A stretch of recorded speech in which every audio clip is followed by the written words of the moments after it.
Hello guys, আসসালামু আলাইকুম। আজকে আমি আপনাদের সামনে যে বিষয়টি নিয়ে বলবো সেটি হচ্ছে এসির কম্প্রেসার বন্ধ হয়ে যাওয়ার কয়েকটি সম্ভাব্য কারণ নিয়ে আপনাদের সামনে তুলে ধরবো।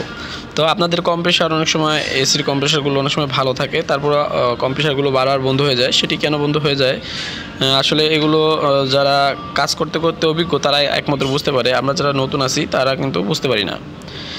তো এইরকম সম্ভাব্য কিছু কারণ আছে যার কারণে মূলত এই সমস্যাগুলো হয়। এই সমস্যাগুলোই আমি আপনাদের সামনে আজ তুলে ধরব। তো এক নম্বর হচ্ছে কুলেন্ট অভাব।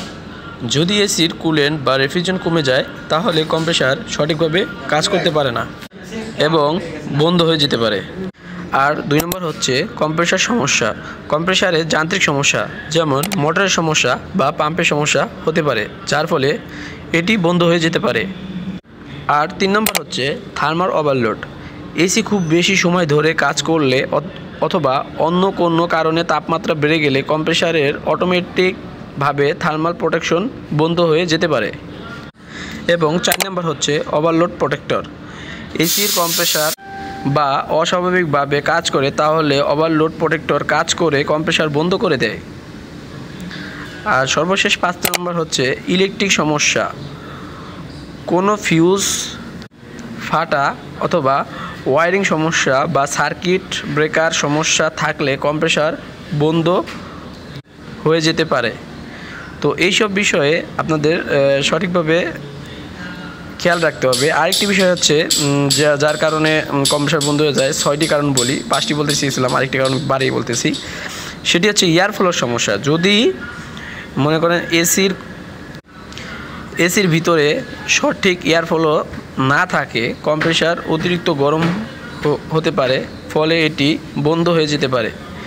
এসির কম্প্রেসার যদি বারবার বন্ধ হয়ে যায় তাহলে একজন অভিজ্ঞ প্রযুক্তিবিদকে ডাকতে হবে এবং সমস্যাটি সঠিকভাবে চিহ্নিত করতে হবে। আর যদি আপনি নিজে একজন টেকনিশিয়ান হয়ে থাকেন তাহলে এইসব বিষয়ে যদি আপনি অজ্ঞ থাকেন বা এইসব বিষয় যদি আপনি মাথায় রাখেন তাহলে আপনি নিজেই এই সমস্যাগুলো সমাধান করতে পারবেন। কিন্তু জাস্ট একটু মনোযোগ দিয়ে কাজগুলো করলেই আপনারা এই সমস্যা থেকে বের হয়ে যেতে পারবেন।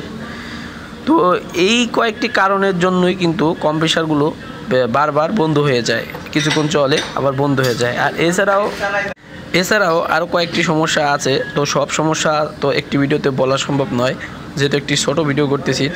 তারপরেও খেয়াল রাখতে হবে আপনাদের এসিগুলো ইনভার্টার হয়, সেক্ষেত্রে কিন্তু হাই প্রেশার থাকে, লো প্রেশার বাল্ব থাকে, এগুলোর কারণেও কিন্তু আপনাদের এসিগুলোতে কম্প্রেসার বারবার অফ হয়ে যাওয়ার সম্ভাবনা থাকে। তো এগুলো সবাই একটু খেয়াল রাখবেন। যদি এগুলো খেয়াল রাখেন সেক্ষেত্রে আপনারা এইসব সমস্যার সমাধান কিন্তু নিজেরা করতে পারবেন।